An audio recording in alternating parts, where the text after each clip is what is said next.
Well, I was incredibly honored. I'll never forget, I was in my kitchen and I was told, and I was quite shocked. When I read the letter, the thing that touched me the most was the knowledge of the work that I have done, not just recently with my Africa outreach program, but work that I did in my home country of South Africa 10, 11 years ago, concerning rape and sexual violence against women and children in South Africa. So it felt like a good match. It felt like I was being asked to join like-minded people, and I was very excited about the prospect of learning and working together with this great organization. And how do you intend to be active as a messenger of peace? Well, the good thing is I like to travel, so I hope to do a lot of traveling in the coming year, and there's something that feels really powerful in the sense of traveling the way I have with my organization, but with the UN, to deliver a message of peace concerning violence against women and young girls, which is just something that is completely unacceptable, and something that I just hope that we can, in the near future, show no tolerance for, and hopefully curb some way. So to be a part of that feels really empowering to me, and I'm really looking forward to that. How do you think we can change attitudes, of course, attitudes of men? How could we contribute to concrete change in this area, in your view? Well, it's interesting when you hear something like, being a messenger of peace for to speak out against violence against women and children.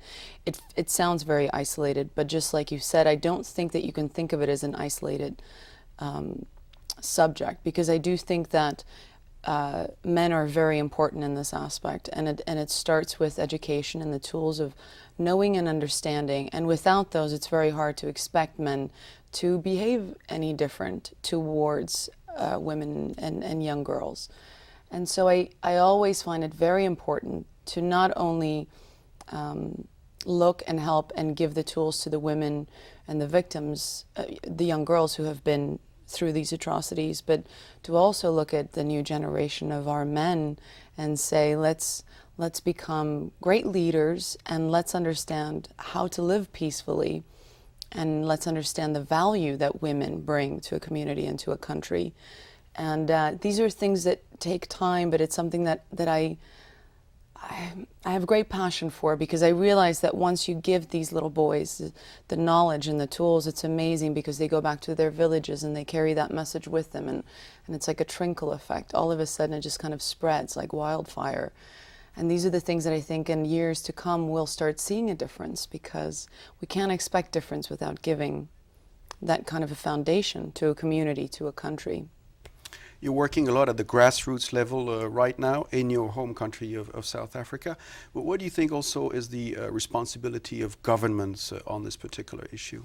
Well, I think you realize when you go, and you work on the ground, and like I did when I went there with my organization, you start to realize that it is so much easier when you can do that work and have the support of your government. It becomes twice, if not 3 times as powerful. So it's always important for me to try and have some conversation with my government, to try and to let them understand what I'm trying to do, to have them be a part of it. I think it's harder to kind of isolate. It becomes less, I guess, less. Well, it just becomes harder, and I think that when you try and do this kind of work, you have to try and make it as effective as possible. So it doesn't necessarily always mean that it's easy, but it's always something that I hope to have a conversation with. Charlize Theron, thank you very much, and the United Nations, all of us are very keen and excited about working with you on this important issue. To unite against, to end violence against women. Thank you very much. Thank you.